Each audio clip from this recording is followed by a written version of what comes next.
One thing that struck me, I was trying to pull out from my opening remarks about exactly what we're trying to do. I wanted to, there's a focused issue about computer-based maths versus computer-assisted maths versus the maths that's being taught at the moment and how this relates to the real world. I think the comment out of that opening that I feel perhaps resonates most somehow with some of the things we've been talking about is, in the end, the better deployment of the wrong subject won't fix the problem. There is no choice but somehow to make a change. And I want to come into the different ways we've been discussing that. There are better deployments, and we've been talking about those better deployments, but in the end, we've got to actually get the subject of maths to be the right, maths in education to be the right subject. And I think a lot of the discussion has been around defining that right subject and coming to some sort of understanding of what that is. But the real point that I want to emphasize is that the subject of maths outside has changed fundamentally and totally in the last decades. There is no question about that. It is not like saying, we need to improve the teaching of history. That realization is important in driving what we're doing, because in the end, it's no good saying, as various governments have said, let's go back to the traditional. The traditional in maths doesn't make any sense. There is no traditional. Maths is different to how it was. I've picked out here, and these are not exact quotes, because I only thought of doing this about 3 hours ago, but I just picked out some things that were sort of insights that kind of occurred during the conference, that completely random order. Get kids to suggest topics. We're talking about the topics that we were trying to devise in our topics map for the modules that we've been showing. And actually, one other point I was going to add to the last session. One of the things we've been thinking about is we have a lot of topic names, as you know, that have been come up with, and I really want the community to go on adding to those. One of the things that's been said is some of those topics are not relevant in different places.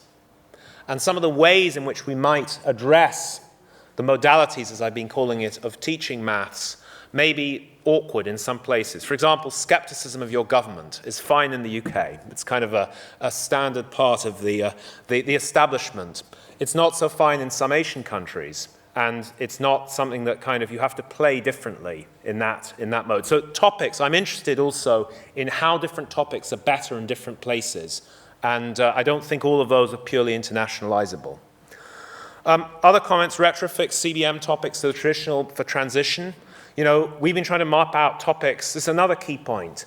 Mapping out topics by what you're trying to achieve, by the issue, not the mechanics. I feel this really strongly, and I feel that the more we can do this, and I think there's broad agreement about that, actually, from what I've been hearing. But, there's a transition to doing that, and I think it's very useful to be able to almost backport the traditional, solving an equation into those broader topics.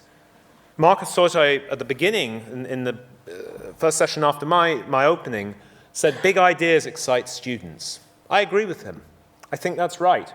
And I think often what happens is we zoom into the minutiae, which actually, except to those who are already initiated, is not that exciting to start with. It gets exciting if you're interested in the bigger picture somehow. And I think computers allow us to get to the bigger picture without necessarily having to futz with the minutiae immediately. Somebody else said, I think today, asking why we're doing things will get us to the right answer. Going on pushing why we're doing things. I agree with that. This business of suggesting, it's good for us to do maths, okay? But I can't really tell you why. That's nuts. Maths is a subject about logically deducing things, or at least that's one aspect of it. To suggest that we shouldn't really, rabidly push on exactly why we're doing each thing. Now, why might not be because it's good for the economy. It might be because it's somehow culturally enriching. It doesn't have to have a price tag on the end of it immediately, necessarily. It doesn't have to be immediately vocational. It may be good, mind training, so to speak. There may be lots of reasons why, which are not immediately vocational, but I think actually getting to the why as opposed to just sort of leaving it to the ether, I thought that was an insightful comment. I'm just not going to go through all these, but create big changes in small communities. That, I think, may be a great way to move forward. There are some communities, we're seeing from Singapore earlier today, a school that is allowed to innovate without the confines of traditional curricula. That's great. That's a small community, so to speak, that's enabling, a good start. People say, can you prove this is going to work? Well, you can't prove this is going to work till you've tried it, and you can't try it if you're forced to do assessments and so forth that fit with the traditional and are on the wrong basis for the CBM style. So there's kind of a chicken and egg problem potentially, but there are small communities where that doesn't apply and where I think one can start that. I'd love that community, for example, to be here in England, but it may be harder than in some other places like a Singapore or maybe a Kenya. Let students be in control. I think being in control, feeling like you're in control, is a really important thing. And I think, again, if computers implemented right, I emphasize implemented right, can really, really help with that. If you don't get the assessment right, it won't happen. We've heard a lot about assessment. We've talked about label by what you're working out. Perhaps assessment can dissolve into the curriculum with computers. That was an interesting comment. I think technically it's quite hard to do, but it's certainly a good aspiration. I know Doug Stein, who I think mentioned that, has worked heavily on that. It's hard to push that through. And the problem is the more open-ended you make it, the harder it gets. But I think it's a good general aspiration. And I think, in general with the assessment issue, this is partly a problem about maths and about exams. It's partly a problem about our societies, quite frankly. As I've been saying to several people, we have an obsession with quantifying things. And the problem is that when you do that, you tend to focus undue influence on the things that are easy to quantify. And the result of that is then you end up with, forcing everyone to go to these quantifiable things. And in fact, in something like maths, the open-ended is so much more valuable. The questions I get in maths every day as a practical person, a business guy and somebody who does technical stuff, these are completely open-ended questions. They are not, you don't have enough information, you have to pick the small numbers of things you've actually got. We've got to reflect that in the assessment. There is no way around that. And in the end, that's very tricky to do. I'm not in any way slating the assessment people. This is a tricky thing to do. And I think it's been that the emphasis on the results of that assessment make it much worse because they mean the pressure on reproducibility of fairness, reproducibility is much greater than it was even in the past. So those were a few of the sort of insights that I, immediately got. Now, I thought there were various different sort of dimensions that I wanted to contrast that seem to be coming up through the conference. Radical versus incremental. Is there a radical, do we have to I have my chasm picture that many of you may have seen where I have a guy who's jumping over a chasm, and the question is if you change the initial conditions, then you walk it, you jump, if you walk too slowly, you don't jump over the chasm, you fall into it. So if you don't get your differential equation right to start with, you have a problem. I think there is a risk. So here's one issue that I'm concerned about, and I think has come up through this conference a little bit, which is it's quite difficult to keep sort of on track with some fundamental differences that we see between computer-based maths and computer-assisted maths or traditional maths, for want of a better description. Now, some would argue there aren't those differences. I would argue there really are those differences, but you might have to compromise to implement. So one of the things about the radical versus incremental, I think they both can coexist. I think various people have said that. I think Jim Tanton said that earlier today. I think he's right. I think we should work on both. I think we should aid the existing curricula as much as possible with some of the computer-based maths ideas, and I think it's important that at the same time we work to a radical change and implement that where we can. The other question that's come up is sort of, do we do this formally through curricula, or do we do this sort of informally, outside the curricula? I think, again, it's a both. I think it's great to work with with traditional ways to do this, but informally is also important.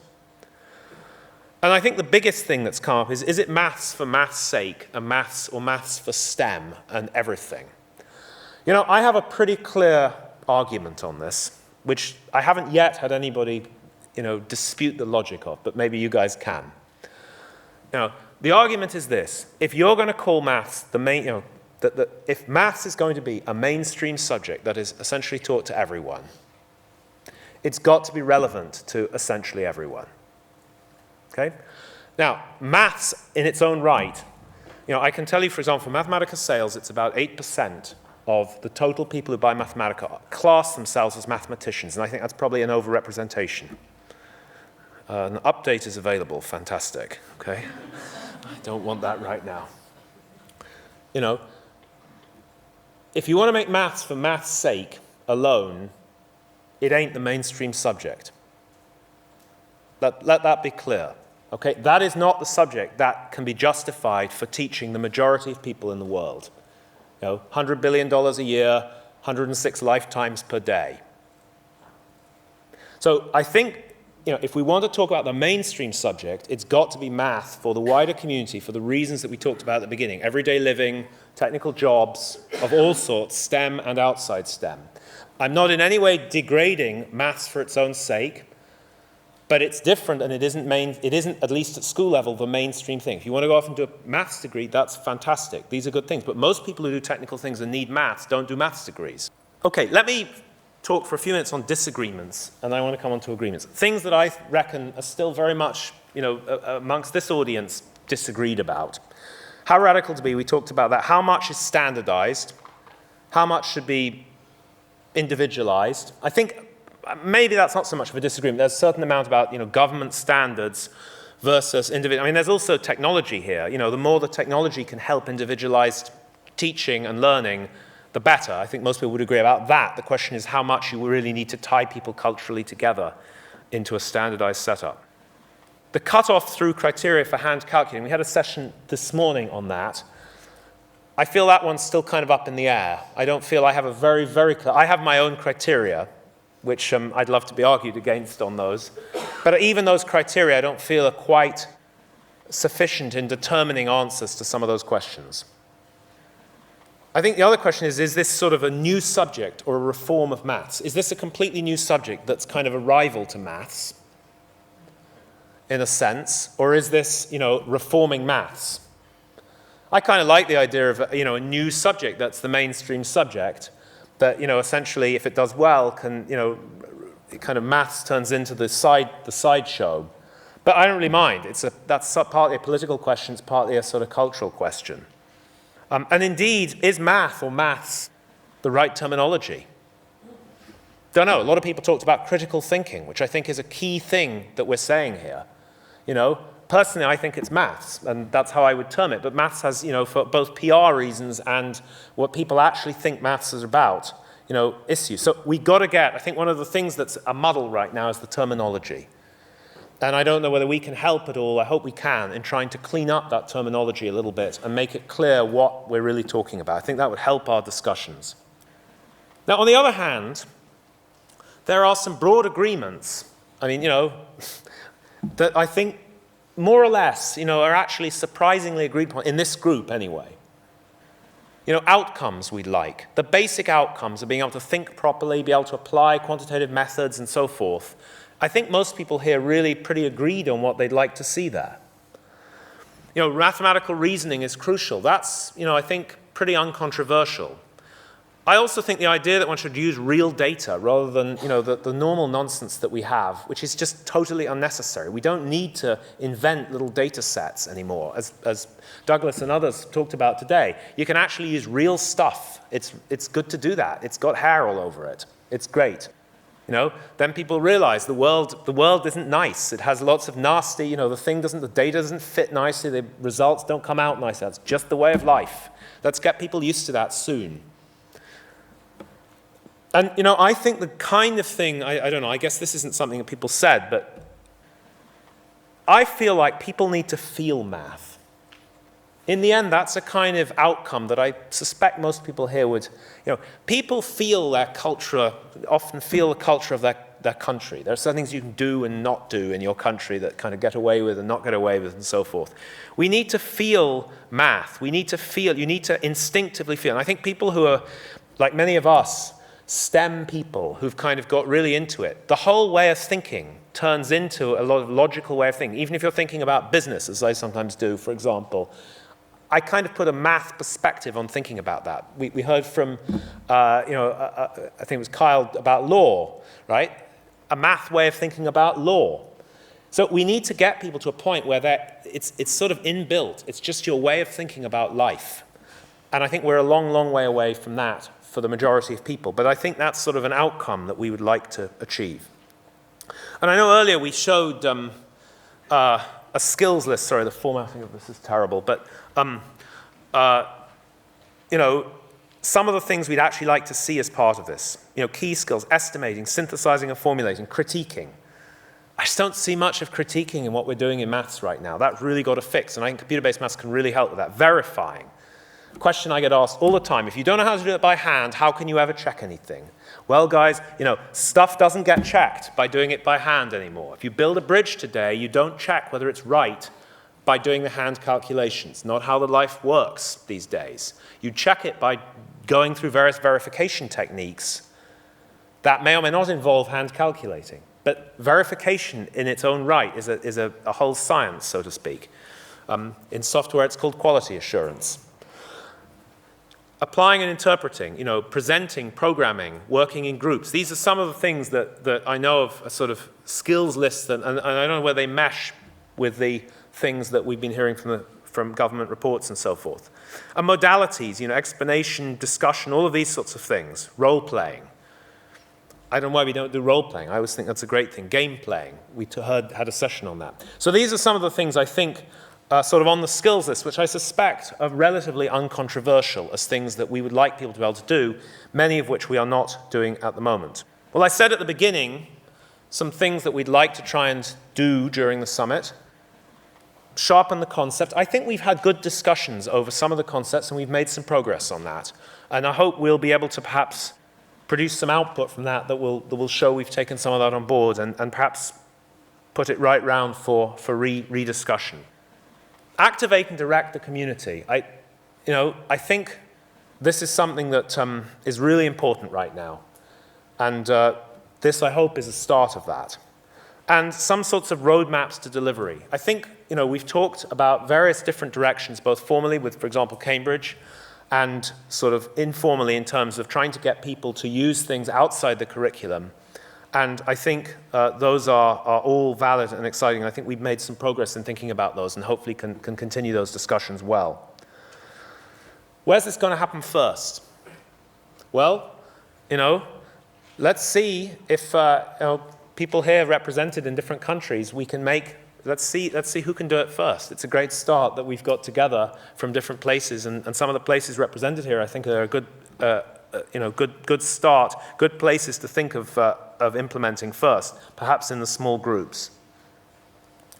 Look, I've tried to make a list of actions. This is not my favorite. I don't think this is quite the optimal list here. Focus on the agreement. Go on building answers on disagreements. There's actually quite a lot in this group about which we agree, I think.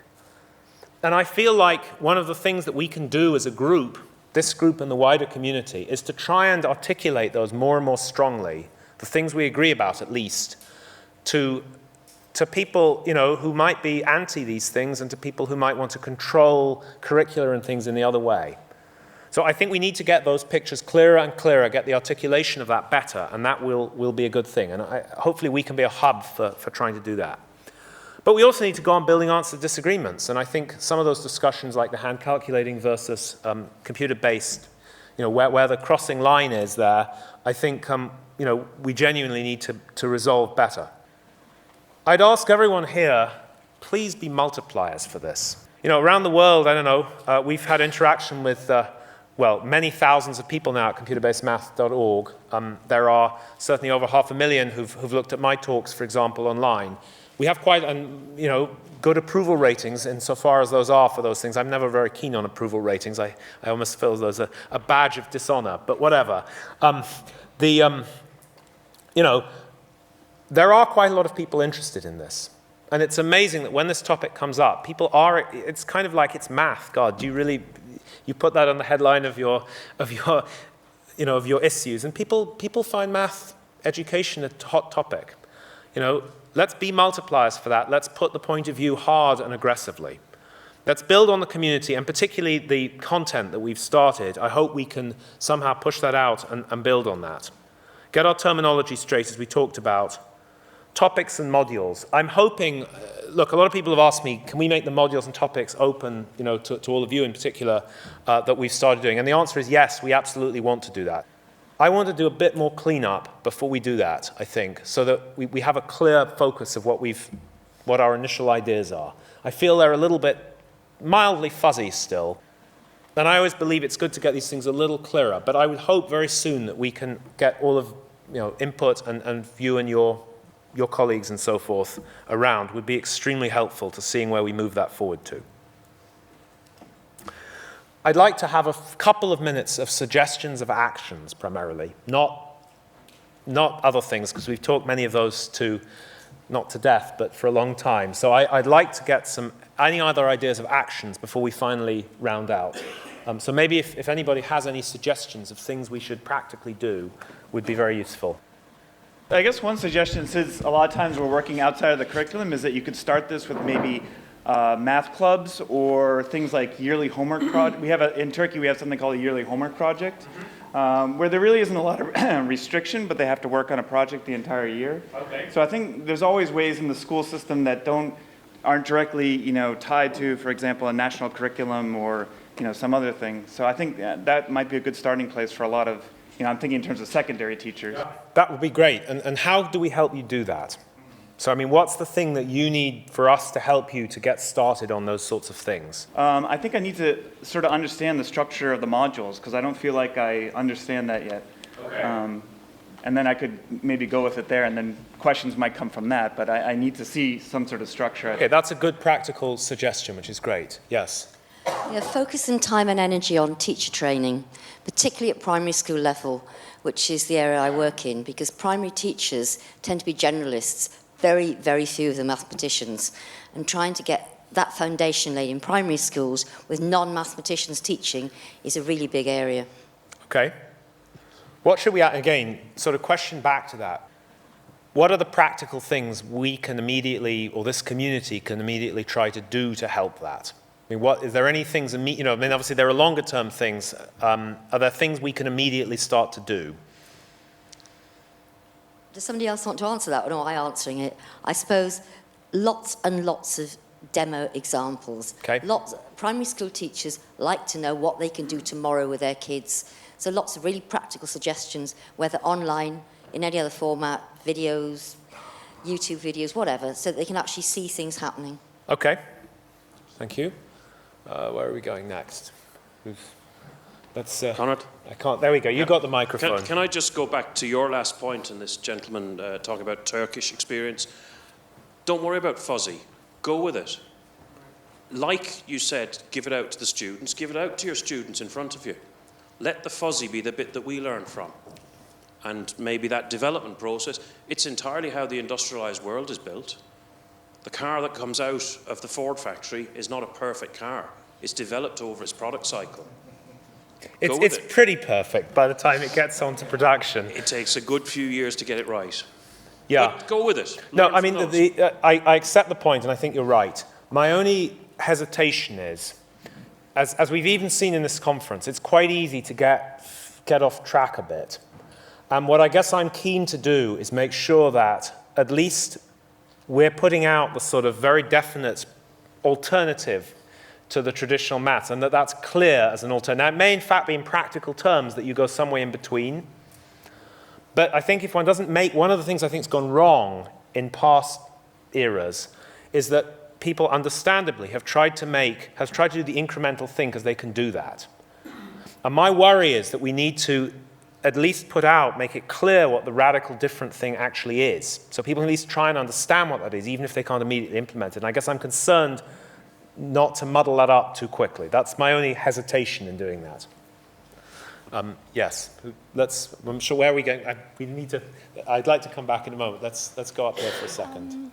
Has there been any thought given to mathematical license being made available to teachers who want to run after-school clubs without their school support, for example?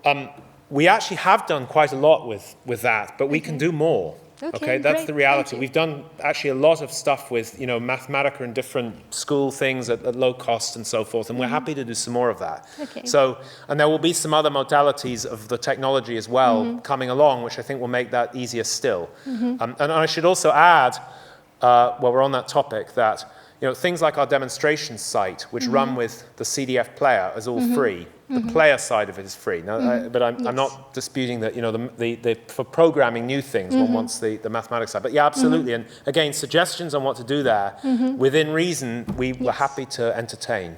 Okay, thank you. Yes. I'll come back.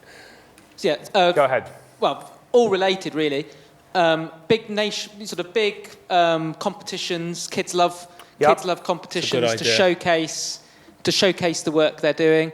Also, kids love to feel like academics. So somewhere where they can publish results, publish papers, put things up, and really prove to people what kids can do if they're enabled and empowered with this technology. Okay, that's I love the competition suggestion. And I think we should do more of that. I also, on the publishing things, I completely agree about that. We do actually have an example of that, which is our demonstration site. We actually have people who have done exactly this, right, at the demonstration site. And we have students have published onto this. So I would encourage all of you who are involved in that, please, to try and, to encourage your students and things to do that. Can we just have a comment here from Eddie, who I know has been trying to get in for a little bit? Clearly, if we're going to move to computer-based maths, we have to have a different assessment model. And I think we should give some time to thinking about how we would assess computer-based maths. Okay, and I'm hopefully happy to start some of those discussions even next week. So, great. Up here, Celia. Yeah, thank you, Conrad. I think it's been a brilliant conference, but may I urge you to build on the networks that exist and not simply do something on your own? Because I do think, related to the lady there about primary, there are organisations that bring primary teachers together to encourage them in maths. There are organisations that run competitions with schools. There are organisations that run maths clubs. Now, I do know you want to sort of kickstart things and make a radical change, but I think it's much easier to build a new network than to build on what's already that exists. And I think it's You mean the other way round? Or maybe. No, it's easier to... I might have said what you just said, but anyway. Well, I don't know what I said now, Conrad, but anyway, whatever it is, I just urge you to find out what's going on in this country and then try and build on that, because... Look, I'd love to work with whoever is, whichever organizations there are, and absolutely we want to do that. In a funny way, I'm a purist, and in a funny way, I'm a pragmatist, okay? So my problem is that it's important that we don't zoom down to too many minutiae before we get the big picture. And I think, but that's no reason why working through existing structures causes that to happen. They have that same big picture, Conrad. Okay, well, that's good. So, look, so far, I mean, I have no limitation on working with those things. Do I know what all of them are in all the different countries and things? No, I don't. And I hope we can engage better than we have perhaps on those fronts. I think there are certain things, I'll add to that though. I think there are a few things we can do that are quite sort of distinct in networking terms to what traditional setups have done for all sorts of reasons. I mean, because, one of the things we're connected with obviously is lots of technology people, which is a slightly different set of networks, so to speak. And we're also, connected with a lot of people in industry who want to see changes, which again is a different network through different kinds of things. So I think all of these are good, and I'd love to work through all of these things insofar as we can. Good, I think final, perhaps, comment, and then okay, great. Hi there, I just wanted to follow on the bit about the maths club. We're currently setting up in my school a STEM club, and they can then go on and earn the CREST award scheme, which is something that the sciences have, and they're recognised on their pupils' UCAS forms at universities. So universities have a set of criteria that they know those pupils have studied when they've got their Crest Award scheme, bronze, silver and gold. So if you had something similar to that, or could incorporate the computer-based math element into the existing scheme, or you had your own scheme for the computer-based math, the equivalent Crest Award scheme, and universities knew what pupils had worked through in order to gain that. I mean, as a maths teacher, I would start working on that in my classroom instantly. Okay, that's very interesting. So that's sort of a building on the after-school club, and indeed having a sort of, CBM certification type of, thing to say this was we went through this, and perhaps that would be working with some of the existing organizations to produce that. That's an interesting suggestion. Good, let's move on. Look, this is hard, guys. This is not, I have no illusions about the fact this is hard. I do think it is possible. And I do think we have the best shot in decades, actually, to do something here, for the reasons that I mentioned in my opening talk. I think there is a set of things that have come together in the last few years which does make it fundamentally different to how it was decades ago when people tried to reform maths. And I think also the outside world has moved that much further to being computer-based, so it's almost 100% that way. So I think we, as in this group and the community that we can multiply to, and hopefully computerbasedmath.org can help with this, really do have the best shot in decades. And I'm excited by the energy that we've had at this conference as a very early stage of kicking that off. So, that's sort of a question, why us and why now? And look, I just want to thank all of you. I also want to thank our sponsors, Cambridge and Promethean, which I think have been very helpful in moving this forward. I also would like to thank the organizers, and Mike and Anthony and Chantal and everyone who's been around, who's, I think, done a very good job at getting us all here and mostly getting us kicked to being on time and things like that. So thanks to everyone, and let's move this movement forward. Thank you.